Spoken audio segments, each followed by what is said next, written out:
नमस्ते, मैं हूं डॉक्टर पारंग मेहता। मेरे चैनल में आपका स्वागत है। आज हम बात कर रहे हैं न्यूमोकोकल वैक्सीन की। बच्चों को गंभीर और जानलेवा बीमारियों से बचाने के लिए कई टीके दिए जाते हैं। उनमें से एक अहम टीका है न्यूमोकोकल वैक्सीन। न्यूमोकोकस एक जीवाणु का नाम है। इसका वैज्ञानिक नाम स्ट्रेप्टोकोकस निमोनिया है और ये बच्चों में कई तरह की बीमारियां करता है। निमोनिया, मेनिंजाइटिस जिसको दिमागी बुखार कहते हैं, बैक्टीरिया, रक्त का संक्रमण, ये तीनों बीमारियां कई बार घातक होती हैं। ओटाइटिस मीडिया, कान पक जाना जिससे कई बार बच्चे बहरे हो जाते हैं।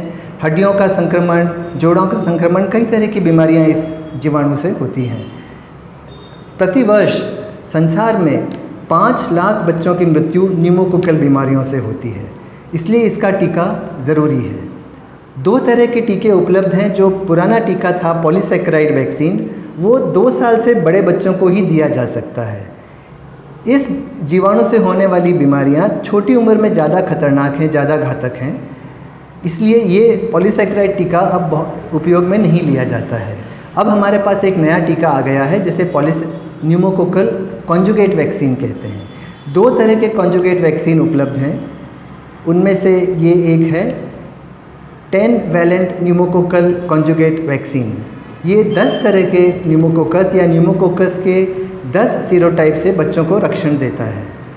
ये एक करीबी चित्र है, आप देख सकते हैं। ये टीका बेल्जियम में बनता है और अब अपने देश में उपलब्ध है।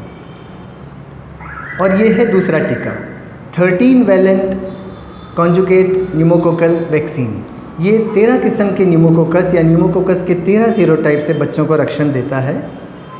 ये टीका भारत सरकार द्वारा चुना गया है सरकारी अस्पतालों में मुफ्त देने के लिए। ये एक करीबी चित्र है, आप देख सकते हैं। ये टीका इंग्लैंड में बनता है और अपने देश में अब ये उपलब्ध हो गया है। सीरोटाइप क्या है? न्यूमोकोकस की कई किस्म होती हैं। 90 से ज़्यादा प्रकार अभी तक हमें मालूम है जिन्हें सीरोटाइप कहते हैं। हर एक सीरोटाइप के लिए वैक्सीन के अंदर अलग भाग डालना पड़ता है जिससे उस सीरोटाइप के लिए रक्षण पैदा हो सके। 90 से ज़्यादा सीरोटाइप हैं तो 10 या 13 सीरोटाइप से रक्षण करने से कितना फ़ायदा हो सकता है?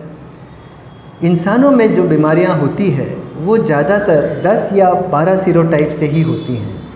इसलिए अगर ये वैक्सीन देकर 10 या 13 सीरोटाइप से रक्षण किया जाए तो 70 से 75% न्यूमोकोकल बीमारियों से बच्चों का रक्षण हो जाता है। इसलिए ये टीका एक उपयोगी टीका है। कितनी बार ये टीका देना चाहिए? पहले साल में ये टीका 3 बार दिया जाता है, 1.5 महीने पे, 2.5 महीने पे और 3.5 महीने पे। उसके बाद 15 से 18 महीनों के बीच एक बूस्टर खुराक दी जाती है।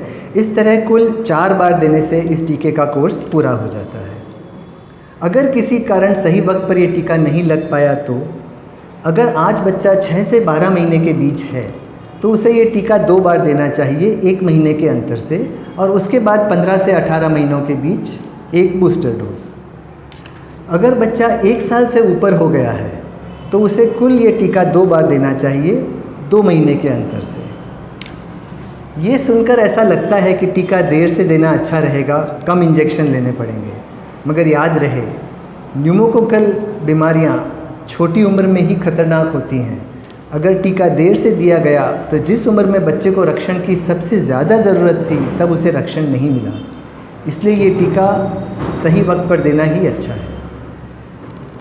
इस टीके के कुछ विपरीत असर भी होते हैं। जहाँ इंजेक्शन दिया जाता है वहाँ थोड़ी लाली, थोड़ा सूजन दिखेगा, बच्चे को थोड़ा दर्द भी होता है। उस दिन बच्चा थोड़ा चिड़चिड़ा रहता है, हल्का बुखार आ सकता है, भूख भी कम हो सकती है। ये मामूली विपरीत असर हैं, 1 या 2 दिन में ठीक हो जाते हैं। 1000 में से 1 बच्चे या शायद उससे भी कम को एक गंभीर एलर्जिक रिएक्शन होता है, और इसलिए हमेशा टीके अस्पताल में ही दिए जाने चाहिए जहां रिएक्शन का इलाज करना तुरंत संभव है। क्या ये टीका आपको अपने बच्चे को देना चाहिए? भारत सरकार के मुताबिक निमोनिया से प्रतिदिन अपने देश में 500 बच्चों की मृत्यु होती है। तो न्यूमोकोकस एक जान बचाने वाला टीका है। न्यूमोकोकल टीका ज़रूर अपने बच्चों को देना चाहिए। कुछ राज्यों में ये टीका सरकारी अस्पतालों में मिलता है, हिमाचल प्रदेश, बिहार, उत्तर प्रदेश, राजस्थान, मध्य प्रदेश, यहाँ से ये कार्यक्रम शुरू हुआ था और धीरे धीरे इसका विस्तरण पूरे देश में होगा। तो आप जहाँ रहते हैं वहाँ सरकारी अस्पताल में पता करें, अगर सरकारी अस्पताल में मिलता है तो वहाँ लग सकता है। अगर अभी आपके प्रदेश में ये प्रोग्राम नहीं पहुँचा है तो निजी अस्पतालों में तो ये टीका अवश्य उपलब्ध है। देखने के लिए धन्यवाद। नमस्ते।